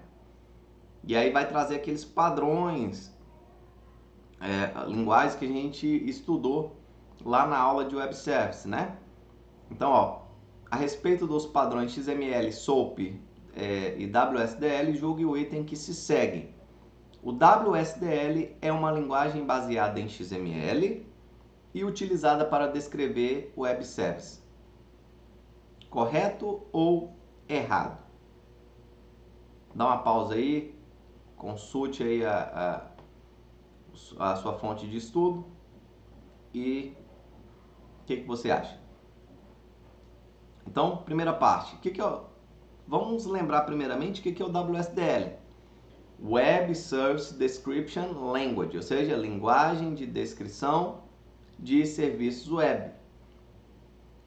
Então, se a gente recapitular a nossa aula, o WSDL é utilizado pelo provedor de serviço para descrever o serviço. O que é o serviço, o que ele faz. Entenderam? É o WSDL. É baseado em XML? Sim. A gente viu lá que SOAP, WSDL e o DDI isso é baseado em XML. Até aí tá ok. E é utilizada para descrever o web service? Sim, né, pessoal? Então, o WSDL tem justamente esse intuito de descrever serviços web. Então, essa afirmação está toda correta. Questão da CESP de 2022 para a Defensoria Pública do Estado de Rondônia, tá? Analista em programação.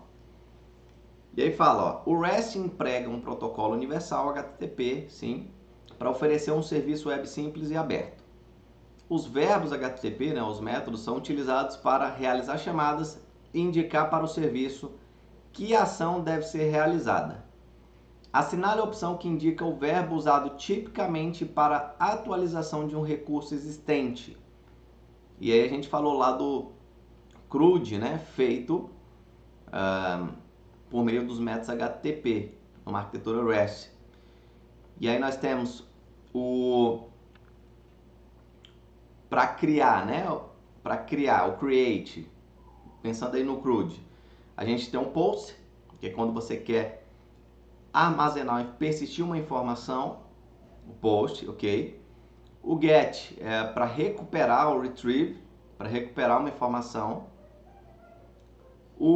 Aqui ele quer saber qual é utilizado para atualizar. Para atualizar a gente tem o put, né?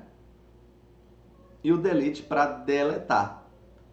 Então, ó, a resposta correta para atualização é o put. Temos aqui uma questão da Petrobras, para a Petrobras, né? Concurso 2022, Banca CESP, cargo analista de sistemas, engenharia de software. E aí fala, os protocolos SOAP e REST são os padrões mais utilizados na comunicação entre os sistemas por meio do web service. Esses protocolos, unidos à estrutura básica XML, compõem a estrutura básica dos web services. Vamos lá, analisar cada parte. Protocolo SOAP e o REST são os padrões mais utilizados na comunicação entre sistemas por meio de web service. E aí, pessoal? Sim, né? Essa parte aqui está correta. Não vejo nenhum problema.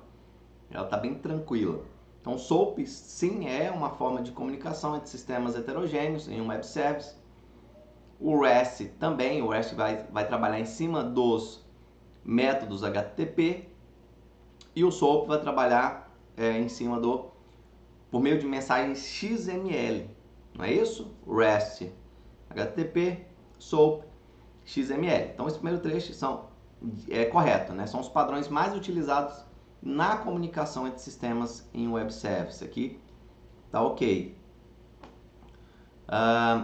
E é justamente para troca de mensagens, né? No SOAP você vai indicar o serviço que você quer acessar, a operação específica, a porta, etc.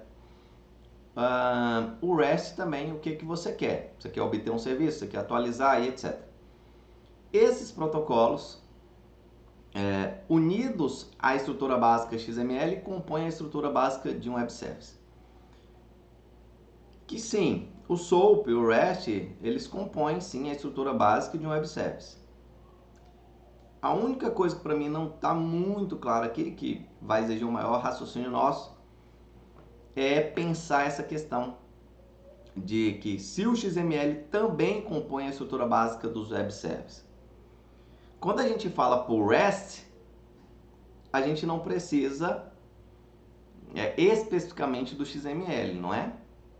A gente pode ter respostas, as requisições elas vão em formato HTTP e a resposta ela pode vir também, né, através do HTTP, mas o conteúdo em si pode chegar através de JSON, de texto puro, um arquivo PHP ou por meio de um XML também. Então aí é saber, pessoal, pôr na balança. O XML ele compõe a estrutura básica de um web service? SOAP e REST a gente sabe que sim. O XML também? Se a gente considerar que boa parte dos web services foram, né, e ainda tem web services implementados em XML, por quê? Porque a gente vai ter o XML na descrição dos serviços por meio do WSDL, no SOAP, na estruturação das mensagens SOAP, a gente pode sim considerar que o XML, a estrutura básica XML faz parte da estrutura básica do web service. Então, eu diria que essa questão está correta. Outra questão aqui que aborda o Web Service e ela traz o seguinte, ó.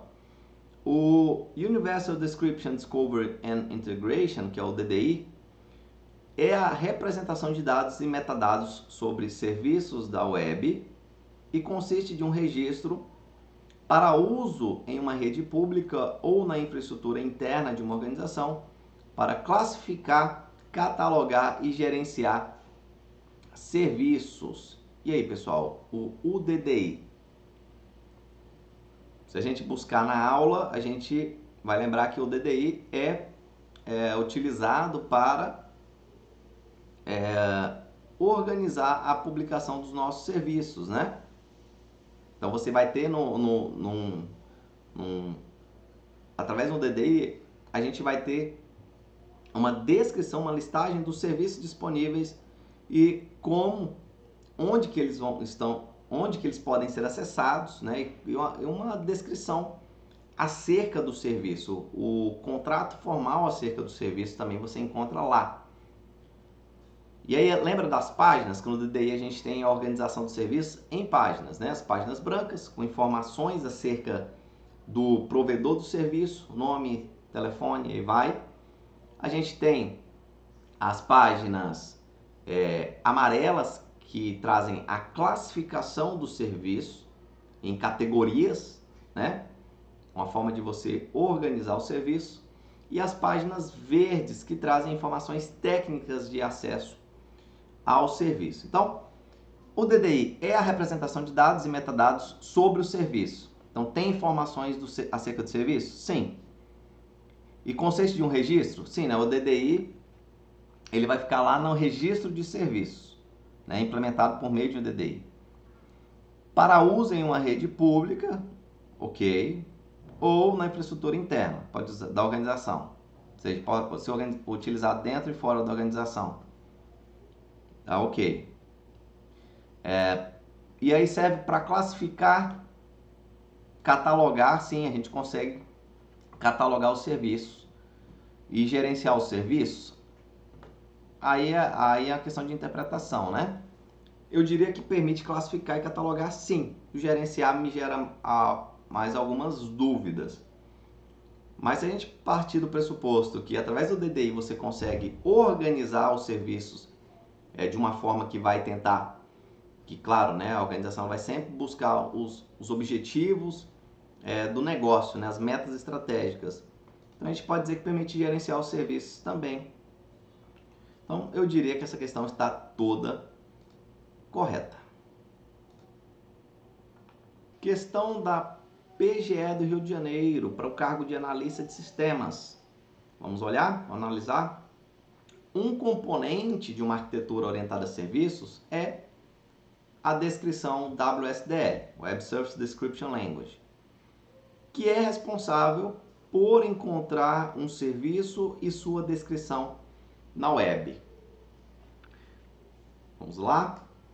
Então, o WSDL é um componente de uma arquitetura sua? Sim, pode ser. Né? E aí, no entanto, a gente consegue encontrar alguns erros aqui, né? Aqui, ó. Aqui coloca arquitetura orientada a serviços e coloca essa sigla, SOAP. Na verdade, a sigla para arquitetura orientada a serviços é SOA, né? O SOAP é um protocolo para troca de mensagens, para comunicação entre o provedor e o consumidor de serviço. Então, a gente já tem um erro aqui, né? Mas sim, se a gente fosse analisar, o WSDL faz parte dessa arquitetura, é utilizado para descrever um serviço, sim.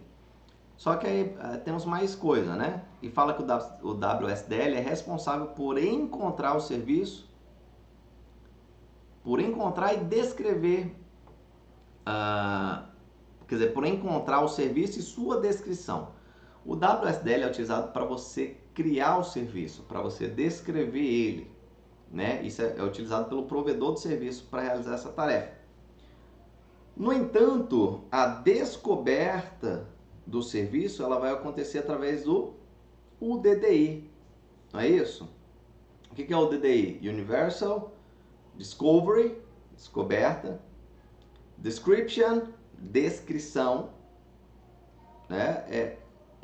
Integration, integração.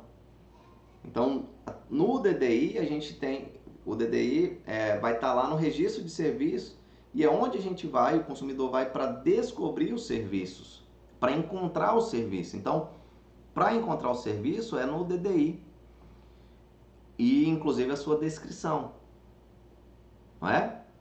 Entenderam a diferença? Então aqui no final está se remetendo ao DDI.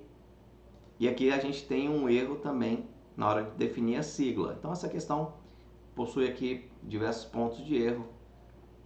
E para você indicar que uma questão numa prova dessas está errada, basta você encontrar um erro, né? Um erro já faz com que toda a questão esteja errada. Mas analise cada trecho de forma específica, criteriosa. Então, questão errada, certamente. Primeira questão, uma questão da CESP de 2022 para a Petrobras, para o cargo de analista de sistemas e engenharia de software. E ela fala o seguinte: acerca dos conceitos referentes à arquitetura de aplicações, julgue o item a seguir. Com a SOA, é mais fácil escalar ou ampliar o uso de uma funcionalidade para plataformas ou ambientes novos, o que resulta em maior agilidade e eficiência no desenvolvimento. Por outro lado, em geral, acaba por promover aumento nos custos da solução. Bem, recomendo, obviamente, que você tenha assistido aí a nossa aula sobre SOA. Você pode procurar no canal que você vai encontrar. Aliás, se você quer estudar informática para concursos, você pode pesquisar no nosso canal aí qualquer tema que a gente tem muito conteúdo. Então, se você quer estudar SQL, você pesquisa lá SQL, você vai encontrar aula. JavaScript, orientação a objetos, engenharia de software, vários outros assuntos. É só você pesquisar. Então, vamos nessa. Vamos analisar, né? Esse tipo de questão da CESP. A gente tem que fragmentar a assertiva toda e analisar cada trecho. Então, aqui fala que com SOA é mais fácil escalar e ampliar o uso de uma funcionalidade para ambientes novos. Correto, né?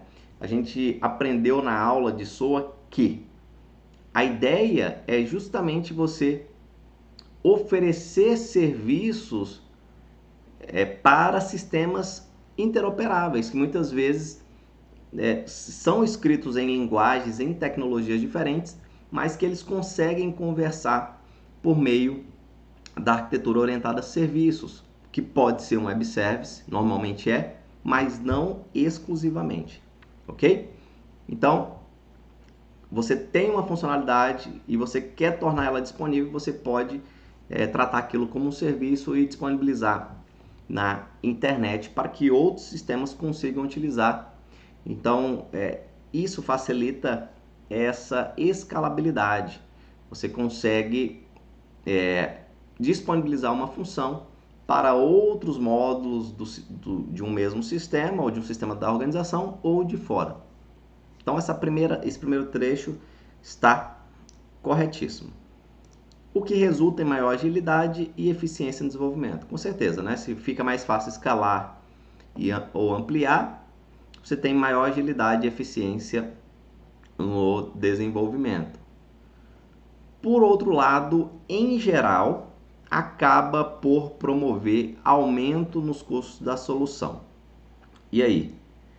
Se o SOA ele torna mais fácil escalar ou ampliar, e o que gera maior agilidade e eficiência, isso vai promover aumento de custo também? Aqui já fala, né? Eficiência. Eficiência é um termo que vem justamente da economia de recursos, né? Sejam eles quais forem. Então, na verdade, você reduz custos, porque você pode reaproveitar serviços, né? E você também não precisa parar a sua aplicação para anexar um novo módulo, uma nova função, disponibilizando através como um serviço, por exemplo. Ok? Então, na verdade, você tem uma redução de custos. Então, por conta dessa última alternativa, a questão está errada. Não faz sentido ser eficiente e aumentar os custos. Outra questão da CESP de 2022 para o Tribunal de Contas do Estado do Rio de Janeiro. O cargo é analista de controle externo. E a questão fala assim: a arquitetura orientada a serviços é uma forma de desenvolvimento de sistemas distribuídos na qual os componentes de sistemas são serviços autônomos. E aí, está correto isso aí ou não?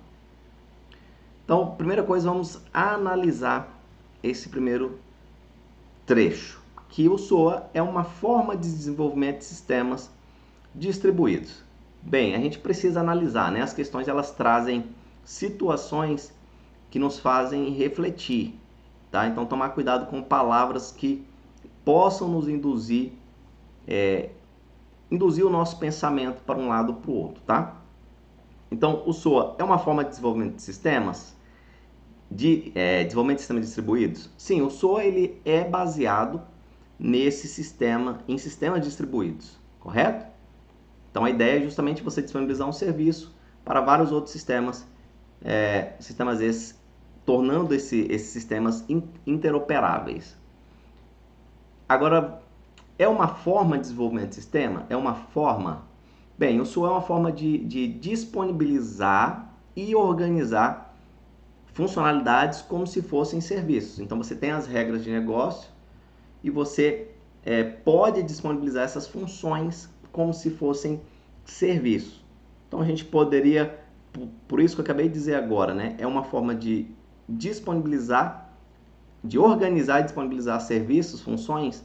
A gente pode falar que é uma forma de desenvolvimento de sistema distribuído, sim, não vejo problema nesse primeiro trecho, na qual os componentes são serviços autônomos. E aí, esses serviços eles são autônomos?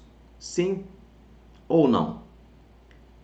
Bem, a gente viu lá na aula que uma das características do SOA é justamente a autonomia, né? Os sistemas eles possuem tudo o que eles precisam para operar ali naquele módulo, de modo que você consegue acoplar e desacoplar serviços de forma transparente, o usuário nem sabe que isso está acontecendo. Então, a autonomia é sim uma das características do SOA. Então, ao meu ver, essa questão está correta. Mais uma questão da CESP de 2022 para a FUNPRESP. O cargo era analista de previdência complementar na área de tecnologia. Então, com relação aos conceitos de arquitetura de sistemas de informação, julguem o item que se segue.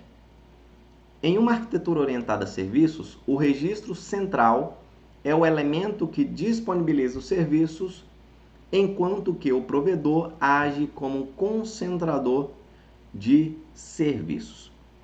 E aí, vamos lembrar da nossa aula. Lá na nossa aula a gente falou de alguns componentes e alguns elementos que fazem parte de uma arquitetura orientada a serviço, né? A gente tem alguns papéis. A gente tem um papel do provedor de serviço, que é quem, como o nome já fala, né? Que provê o serviço, quem disponibiliza o serviço, ok? O provedor de serviço. A gente tem o consumidor de serviço, que é quem tem interesse naquele serviço. Eu preciso dos dados X ou Y, ou eu preciso de um processamento assim ou assado que um sistema tal consegue fornecer, disponibiliza através de um web service, por exemplo, ou de um REST, né? Então, esse é o consumidor do serviço, é aquele que tem interesse em consumir um serviço. E a gente tem o registro central, que é onde os serviços são publicados. Então, é tipo o menu, onde você vai olhar para ver o que tem. Você chegou numa pizzaria e você vai lá procurar um menu, que seria o registro central. Então, lá você tem todos os produtos, serviços disponibilizados e você vai escolher um, ok? Mas aí tem uma pequena diferença, tá? Vamos deixar as coisas bem claras. Então, a gente sabe que o registro central é onde os serviços estão disponíveis.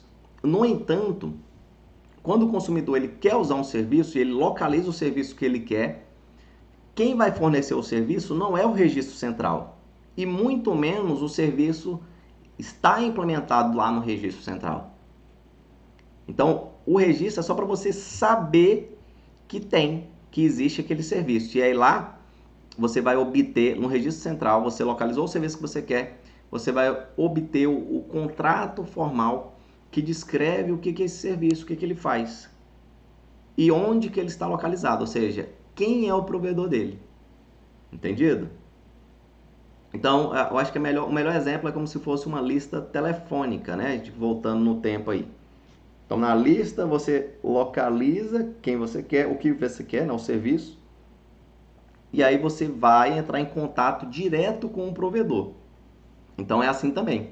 O consumidor vê a lista, localiza o serviço, olha o contrato, não é isso mesmo que eu quero. E aí ele entra em contato, né, com o provedor de serviço e eles fecham um acordo no fornecimento de serviço. Não, estou de acordo com as condições do contrato e eu quero ter acesso a esse serviço. E isso é feito diretamente com o provedor de serviço, ok? Então, o provedor é como se fosse pelo menos uma forma de divulgar o seu serviço, o que ele faz, para que outros consigam descobri-lo, né? Lá no registro central. Então, vamos trazer essas informações para cá. Qualquer dúvida, você pode deixar o seu comentário. E para ficar mais claro, se você não assistiu a aula, assista a nossa aula de SOA. E aí fala, ó, em uma arquitetura orientada a serviço, o registro central é o elemento que disponibiliza o serviço.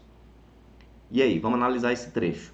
O registro central é o elemento que disponibiliza o serviço? Sim ou não? Bem, pessoal, quem disponibiliza o serviço é o provedor do serviço, né? O provedor que implementa o serviço e que o disponibiliza. E aí ele meramente publica o serviço lá no registro central para que os consumidores consigam achá-lo. Entenderam? Então, aqui nesse primeiro trecho, o provedor é o cara que disponibiliza o serviço. Enquanto que, aqui está falando, né? Enquanto que o provedor age como concentrador de serviços. Não. O concentrador de serviços é o registro central, tá? Eles fizeram aqui uma inversão dos conceitos. Só que algumas palavras que são utilizadas, elas são complicadas, né? Então, tomar cuidado para não deixar uma coisa bem clara aqui, que o registro central, sim, os serviços estão publicados nele. Aí está falando que aquele é o concentrador do serviço. Mas não vamos pensar que o serviço está implementado no registro central. Não, ok? Está lá no provedor de serviço. Então, conceitos invertidos, questão errada. Questão da CESP também de 2022 para a Apex Brasil, cargo aí na área de TI. Então, vamos analisar a questão. Em SOA, o compartilhamento de dados e recursos entre dois ou mais sistemas computacionais é denominado... Então, o que descreve isso, né? Compartilhar dados e recursos entre dois ou mais sistemas computacionais. E aí, pessoal? Agregabilidade? Não, né? Serviço. Serviço é a funcionalidade disponibilizada, né? Mas não é o compartilhamento do dado em si. Não, o serviço ele pode compartilhar, ele pode transmitir os dados. Normalmente tem alguém que disponibiliza e alguém que consome esses dados, né? E a gente sabe que no SOA a gente tem baixo acoplamento, né? Então, e também, ou seja, os serviços eles são modularizáveis, né? Autônomos. Então você consegue escalar de forma transparente, digamos assim, para o usuário. E ele não carrega também peculiaridades de linguagem de programação e etc. Ou regras de negócio, né? As funções elas podem ter regras de negócio, mas o serviço que está sendo oferecido, ele é feito de uma forma mais em um nível em que sistemas distintos consigam se comunicar. Então, um sistema feito em Python, um sistema feito em Java, em PHP. Então, a gente tem esse compartilhamento de dados, de recursos, através do que a gente chama de interoperabilidade, ok? Então, essa capacidade de compartilhar dados e recursos entre mais de um sistema, sistemas por vezes distintos em termos de tecnologia, é o que a gente chama de interoperabilidade, ok? Essa capacidade de comunicação, de compartilhamento, mesmo que com tecnologias distintas. Então, não é acoplamento, não é serviço nem agregabilidade. Interoperabilidade é a resposta correta. Questãozinha interessante da CESP de 2022 para a PEX Brasil, cargo na área de TI. Na arquitetura orientada a serviços, o componente central que realiza a integração entre sistemas back-end e disponibiliza tais integrações como interface de serviços é chamado de...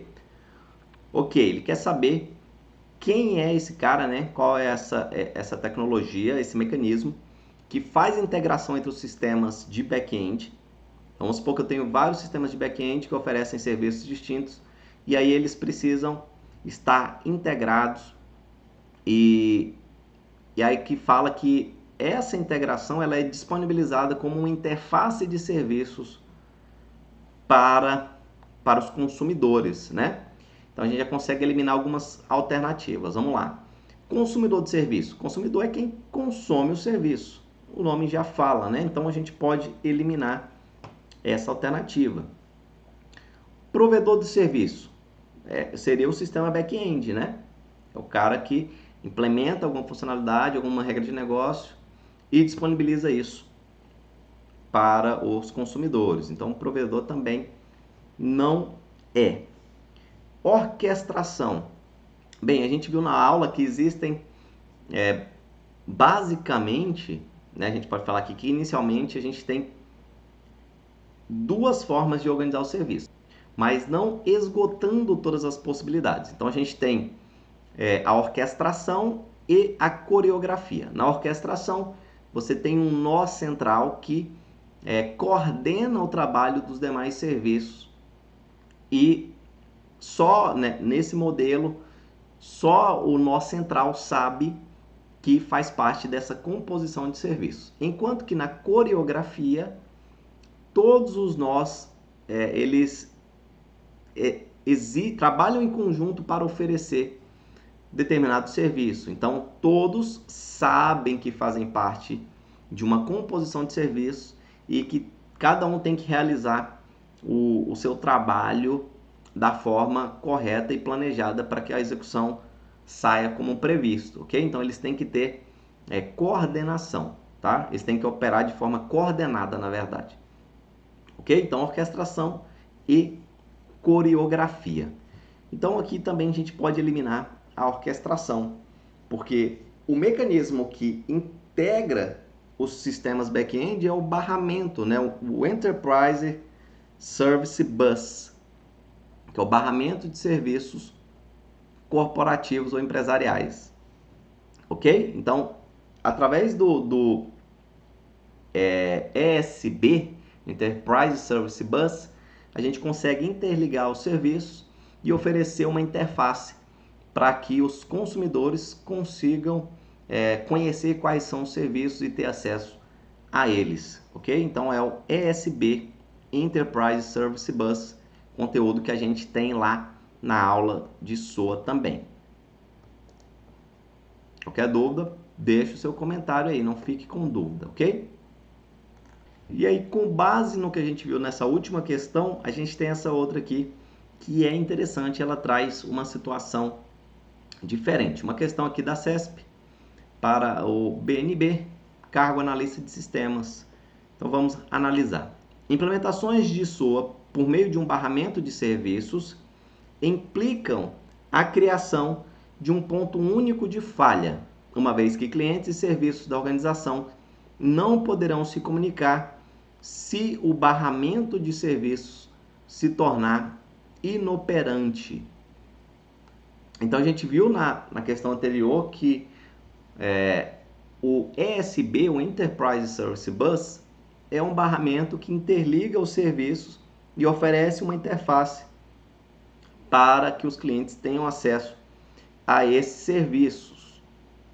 E aí aqui traz essa situação de que, utilizando esse modelo, você tem um único ponto de falha. Então, se esse barramento ficar indisponível, aqui está falando que os clientes e os serviços não poderão se comunicar. E, de fato, isso é verdade. Então, essa questão está verdadeira. Então, esse é um ponto negativo de implementar o SOA por meio de um barramento de serviços. Então, questão correta. Questão da BNB, CESP 2022, para analista de sistemas. O forte acoplamento de serviços e a especificidade de plataformas e tecnologias de infraestrutura compatíveis são características fundamentais de SOA. E aí, pessoal, vamos lembrar da nossa aula? Quais são as características do SOA? Então, aqui começa falando, são características fundamentais de SOA. Forte acoplamento de serviços. Verdade ou falso? Escrevam aí nos comentários, o que vocês acham? E aí, já fica um desafio para vocês. Quem consegue trazer para mim nos comentários as características do SOA? Quem consegue aí numerar, né, ou colocar os pontos de quais seriam estas características fundamentais do SOA? Quem assistiu a aula, quem estudou um pouco, sabe que o SOA ele possui baixo acoplamento. Então, esse primeiro trecho aí está errado. E aqui fala, né, a especificidade de plataformas e tecnologias de infraestrutura compatíveis. Então, o SOA carrega especificidades, né, os sistemas implementados através de SOA carregam a especificidade de plataformas e tecnologias? Não, né, pessoal? A gente já falou aí nesse vídeo, ok? Então, você não tem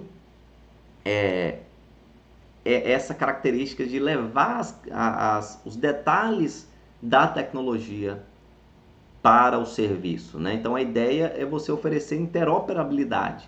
E para que isso ocorra, você tem que permitir que sistemas distintos se comuniquem de alguma forma, falem em algum ponto a mesma língua. Então, por mais que eles tenham tecnologias distintas, mas eles vão utilizar um modelo, né, um padrão para trocar informações em comum. Que aí pode ser a gente tem lá, né, é comum disponibilizar objetos JSON. Então, antigamente a gente tinha mais o XML, mas podemos ter ainda. Então, ou outros formatos. Então, eles usam um modelo, um padrão em comum para falar a mesma língua. Então, você não tem a especificidade de plataformas e tecnologias. Questão totalmente errada.